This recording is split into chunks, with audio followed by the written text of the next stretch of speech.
क्या भविष्य जानने के लिए हमेशा एक जटिल जन्म कुंडली की जरूरत होती है? आज हमारे पास जो स्रोत है वो कुछ और ही कहानी बताते हैं। हम कुछ ऐसी प्राचीन और तात्कालिक तकनीकों की गहराई में उतरेंगे जिनके लिए जन्म तिथि की कोई जरूरत नहीं है। आज की हमारी पड़ताल का मिशन है ये समझना कि कैसे वर्तमान क्षण की ऊर्जा, सिर्फ अभी की एनर्जी, भविष्य के संकेत दे सकते हैं। चाहे वो आपकी सांस में हो, आपके पूछे गए सवाल में, या बस एक सोची हुई संख्या में। बिल्कुल। इन सभी विधियों का आधार, मतलब जो इनका कोर प्रिंसिपल है, वो एक बहुत ही सुंदर सिद्धांत है कि ब्रह्मांड एक जीवंत ऊर्जा का सागर है जो हर पल बदल रहा है। ये तकनीकें उस बदलते हुए सागर में से एक बूंद, यानी उस खास पल को पकड़ने का एक तरीका है। अगर उस क्षण की ऊर्जा को सही से पढ़ लिया जाए तो उसमें छिपे किसी भी सवाल का जवाब मिल सकता है। ये ज्योतिष का एक तरह से लाइव स्नैपशॉट लेने जैसा है। लाइव स्नैपशॉट, ये शब्द मुझे बहुत पसंद आया। तो चलिए इस स्नैपशॉट को लेना सीखते हैं। स्रोतों में सबसे पहले वैदिक अंक सूत्र का जिक्र है। इसे उस पल का गणित कहा गया है।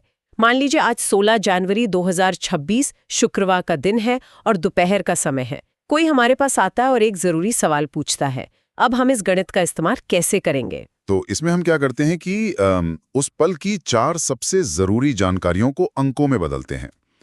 पहली है दिशा। मान लेते हैं कि सवाल पूछने वाला व्यक्ति यानी क्लाइंट उत्तर दिशा की ओर चेहरा करके खड़ा है। ज्योतिष में हर दिशा का एक अंक होता है और उत्तर का अंक है 4। ठीक है, तो पहला अंक मिला 4, जो दिशा की ऊर्जा को दर्शाता है। आगे? दूसरा है प्रहर। भारतीय समय गणना में दिन और रात को 4-4 प्रहरों में बांटा गया है। दोपहर का समय दिन का चौथा प्रहर होता है, तो इसका अंक भी 4 हुआ। अच्छा, तो दिशा का 4 और प्रहर का भी 4। हाँ। तीसरा है नक्षत्र। पंचांग के हिसाब से आज मूल नक्षत्र है, जो 27 नक्षत्रों की सूची में 19वें स्थान पर आता है, तो नक्षत्र का अंक हुआ 19। तो हमारे पास दिशा की ऊर्जा 4, दिन के पहर की ऊर्जा 4 और नक्षत्रों से मिली ब्रह्मांडीय ऊर्जा 19 है। मुझे लगता है कि एक और घटक होना चाहिए जो इन सब को एक साथ बांधे, जो ज्यादा तात्कालिक हो। बिल्कुल, और वो है वार, यानी उस दिन की अपनी खास ऊर्जा। आज शुक्रवार है और शुक्रवार का अंक होता है 6। तो हमारे पास 4 अंक आ गए। 4 दिशा, 4 प्रहर, 19 नक्षत्र और 6 वार। एक मिनट, तो 4 + 4 + 19 + 6, ये हुआ 33। यहां तक तो मैं साथ हूं, लेकिन ये 33 का अंक अपने आप में तो कुछ नहीं बताता। क्या हम इसे किसी और चीज से तुलना करते हैं? इसका अगला कदम क्या है? अब यहां असली रहस्य सामने आता है। हम इस योग यानी 23 को 8 से भाग देते हैं। स्रोतों के अनुसार 8 का अंक अष्टसिद्धि या ब्रह्मांड के 8 पहरों का प्रतीक है। ये एक तरह से पूर्णता का चक्कर है।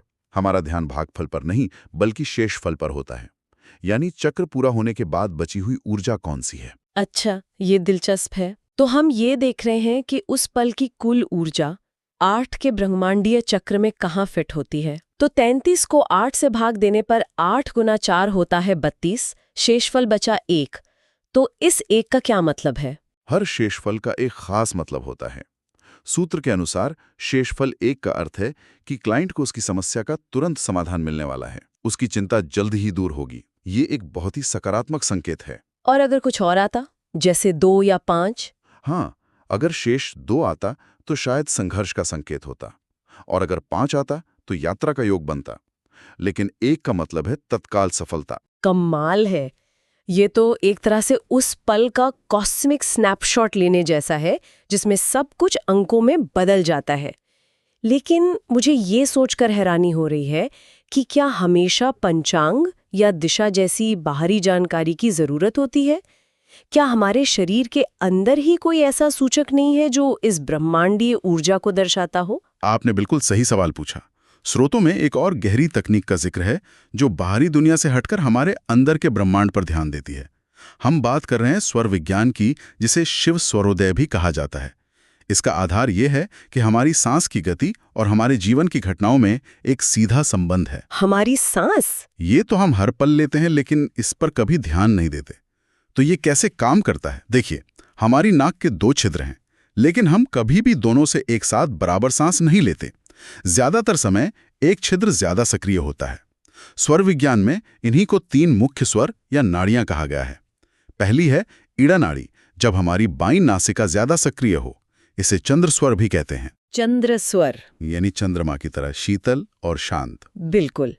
हमारी बाई नासिका इड़ा नाड़ी हमारे मस्तिष्क के दाहिने हिस्से से जुड़ी है, जो रचनात्मकता, भावनाओं और शांति को नियंत्रित करता है। इसलिए ये शुभ कार्यों, रिश्ते सुधारने या कोई स्थायी चीज खरीदने के लिए सबसे अच्छी मानी जाती है। और दूसरी? इसके विपरीत जब दाईं नासिका ज्यादा सक्रिय हो तो उसे पिंगला नाड़ी या सूर्य स्वर कहते हैं। तो ये सूर्य की तरह ऊर्जावान और गर्म होगी। हाँ, क्योंकि दाईं नासिका मस्तिष्क के बाएं हिस्से से जुड़ी है, जो तर्क, विश्लेषण और शारीरिक कामों को नियंत्रित करता है। इसलिए ये स्वर शारीरिक मेहनत, वाद विवाद या किसी मुश्किल काम को शुरू करने के लिए उत्तम है। और एक तीसरी नाड़ी का भी जिक्र था, सुषुम्ना। हाँ, ये एक दुर्लभ और बहुत खास अवस्था है जब कुछ मिनटों के लिए सांस दोनों नासिकाओं से बराबर चलती है। ये एक तरह का न्यूट्रल गियर है। स्रोत कहते हैं कि ये समय दुनिया का कोई भी काम करने जाओ तो वो बनता नहीं है। ये समय सिर्फ ध्यान, योग या अपने अंदर झांकने के लिए है। तो मान लीजिए कोई क्लाइंट पूछता है कि क्या मेरी ये व्यापारिक डील सफल होगी, अब हम स्वर विज्ञान का इस्तेमाल कैसे करेंगे? तो इसमें ज्योतिषी के अपने स्वर और क्लाइंट के बैठने की दिशा का तालमेल देखा जाता है।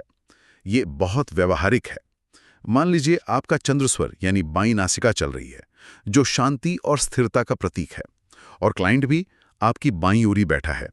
इसे पूर्ण योग कहते हैं, यानी डबल पॉजिटिव। हाँ, ऊर्जा पूरी तरह से मेल खा रही है। हाँ, इसका मतलब है कि वो डील न केवल आराम से सफल होगी बल्कि लंबे समय तक फायदा भी देगी। अब सोचिए, आपका सूर्य स्वर यानी दाईं नासिका चल रही है, जो संघर्ष और ऊर्जा के प्रतीक है, और क्लाइंट भी दाईं ओर बैठा है। तो ये भी एक तरह का मेल हुआ, लेकिन इसकी प्रकृति अलग होगी। सही पकड़ा।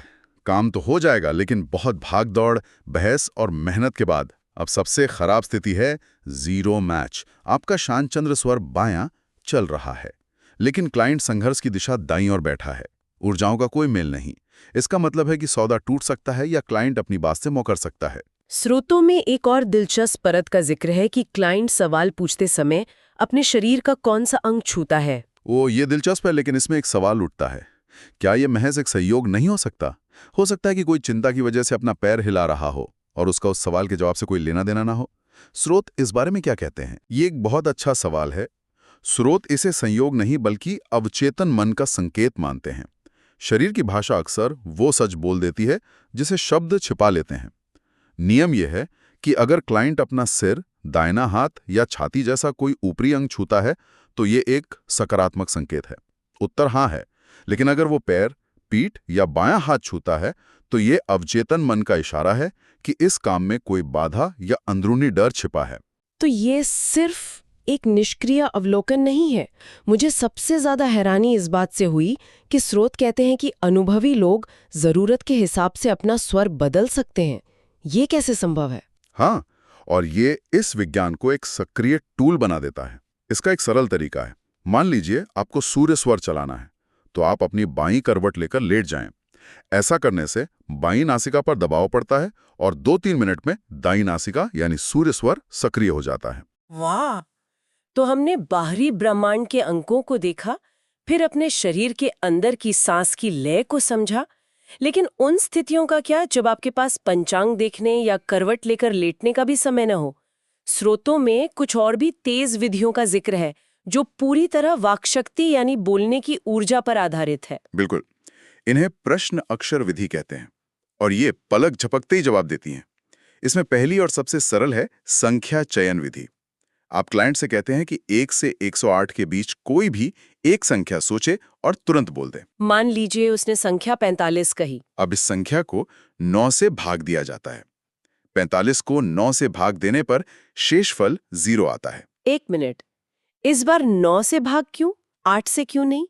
क्या 9 का भी कोई खास मतलब है? बहुत अच्छा सवाल। ज्योतिष में 9 का अंक नवग्रहों का प्रतीक है, तो यहाँ हम उस व्यक्ति की चुनी हुई संख्या की ऊर्जा को ग्रहों की सामूहिक ऊर्जा के चक्र से माप रहे हैं। नियम यह है, अगर शेष 1, 3, 5, 7 जैसी कोई विषम संख्याएं तो काम बनेगा। अगर 2, 4, 6, 8 जैसी कोई सम संख्याएं तो काम में बाधा आएगी। और हमारे उदाहरण में तो शेष जीरो आया। शेष 0 आना सबसे अशुभ संकेत माना जाता है। इसका अर्थ है भारी संकट या असफलता। कुछ परंपराओं में 0 को 9 भी माना जाता है, जिसका अर्थ होता है बहुत ज्यादा देरी या भारी मेहनत के बाद सफलता। लेकिन ज्यादातर स्रोत इसे नकारात्मक ही मानते हैं। ये तो बहुत सीधा और तेज है। स्रोतों में एक और विधि का जिक्र है जो व्यक्ति के नाम के पहले अक्षर पर आधारित है। हाँ, ये है नाम के पहले अक्षर की विधि। इसमें वर्णमाला के हर वर्ग को एक ग्रह की ऊर्जा से जोड़ा गया है। जैसे अ वर्ग मतलब वावल्स सबसे मौलिक माने जाते हैं। उन्हें ग्रहों के राजा सूर्य की ऊर्जा दी गई है, जो स्पष्टता और सफलता का प्रतीक है। तो अगर किसी का नाम अमित या ईशा है, तो सफलता की संभावना बढ़ जाती है। और दूसरे वर्गों का क्या तर्क है? क वर्ग क ख ग के व्यंजन बोलने में थोड़ी मेहनत और बल लगता है, इसलिए उन्हें मंगल की ऊर्जा से जोड़ा गया है। यानी सफलता मिलेगी, पर थोड़े संघर्ष और विवाद के बाद। च वर्ग च छ ज शुक्र के प्रभाव में आता है, जो सुख और आसानी का ग्रह है, तो परिणाम सुखद होते हैं। लेकिन त वर्ग त थ द शनि के प्रभाव में है, जो देरी और मेहनत का प्रतीक है, तो काम तो होगा पर बहुत समय लगेगा। और एक तीसरी विधि थी जो मुझे सबसे ज्यादा आकर्षक लगी, प्रश्न के शब्दों की गिनती। ये कैसे काम करती है? ये सच में बहुत रोचक है। आप क्लाइंट के पूछे गए प्रश्न में कुल शब्दों को गिनते हैं। जी। मान लीजिए प्रश्न है, क्या मेरी नौकरी लगेगी? इसमें 4 शब्द हैं। ठीक है, 4 शब्द। अब इन 4 शब्दों में उस दिन के वार का अंक जोड़ दें। हमने पहले ही तय किया था कि आज शुक्रवार है, जिसका अंक है 6। तो कुल योग हुआ 4 + 6 = 10। ठीक है, योग 10 आ गया। इसका अंतिम चरण क्या है? अब इस योग को 3 से भाग दें और शेषफल देखें। 3 का अंक त्रिदेवों ब्रह्मा विष्णु महेश यानी निर्माण, पालन और संहार का प्रतीक है। ये जीवन के मौलिक चक्र को दर्शाता है। 10 को 3 से भाग देने पर शेषफल 1 आता है। परिणाम का सूत्र बहुत सरल है। शेष 1 मतलब शुभ कार्य होगा, 2 मतलब मध्यम संघर्ष के बाद होगा, और 0 मतलब अशुभ कार्य नहीं होगा। ये सब बहुत आकर्षक है। ये तकनीकें इतनी सरल और शक्तिशाली लगती हैं। तो एक सवाल मन में आता है, अगर पहली बार में जवाब पसंद नहीं आया, तो कोई बार बार क्यों नहीं पूछ सकता जब तक कि उसे मनचाहा जवाब न मिल जाए? और यहीं पर इन सभी विधियों का सुनहरा नियम आता है। स्रोत इस बारे में बहुत स्पष्ट हैं। ये सभी विधियां प्रथम मिलन और प्रथम प्रश्न पर ही सबसे सटीक काम करती हैं। पहली बार जब कोई सवाल पूरी ईमानदारी और जिज्ञासा से पूछा जाता है, तो उस क्षण की ब्रह्मांडीय ऊर्जा पवित्र और अविभाजित होती है। अगर कोई एक ही सवाल को बार बार पूछेगा, तो उसका इरादा जानने का नहीं बल्कि बदलने का हो जाता है। इससे ऊर्जा का क्रम टूट जाता है और परिणाम गलत आने लगते हैं। इसका मतलब ये है कि ये तकनीकें किसी की पूरी जिंदगी का लेखा जोखा नहीं है, बल्कि उस एक विशेष क्षण की ऊर्जा को पकड़ने का एक आईना है।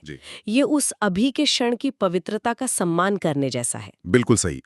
पहली जिज्ञासा, पहला प्रश्न, वही सबसे शुद्ध ऊर्जा रखता है। तो आज हमने देखा कि कैसे ब्रह्मांड के आंकड़ों से, मतलब वैदिक अंक सूत्र से, अपनी ही सांस की गति से यानी स्वर विज्ञान से, और केवल एक शब्द या संख्या की ऊर्जा से यानी प्रश्न अक्षर विधि से भविष्य के संकेत पाए जा सकते हैं। ये सभी विधियां जन्म कुंडली की जटिलताओं के बिना वर्तमान क्षण की शक्ति का इस्तेमाल करती हैं। और ये सभी प्रणालियां उस गहरे संबंध की ओर इशारा करती हैं जो हमारे बाहरी वातावरण, हमारे शरीर और इस ब्रह्मांड के बीच मौजूद है। आपकी सांस, आपके शब्द, आपके आसपास का समय, सब कुछ एक दूसरे से जुड़ा हुआ है। एक ही ऊर्जा के अलग अलग रूप हैं। ये सब कुछ अभी और इसी क्षण के प्रति सजग रहने के बारे में है। इस पूरी चर्चा से एक विचार मेरे मन में घूम रहा है। स्रोतों में बताया गया है कि एक अनुभवी अभ्यासी परिणाम को प्रभावित करने के लिए जानबूझकर अपनी सांस यानी स्वर को बदल सकता है। ये एक बहुत गहरा सवाल खड़ा करता है। अगर इन ऊर्जाओं को सिर्फ पढ़ा जा सकता है, तो क्या उन्हें सचेत रूप से निर्देशित भी किया जा सकता है? क्या इन पैटर्नों की गहरी समझ किसी को केवल भविष्य की भविष्यवाणी करने की नहीं, बल्कि उसे सक्रिय रूप से आकार देने की क्षमता भी देती है?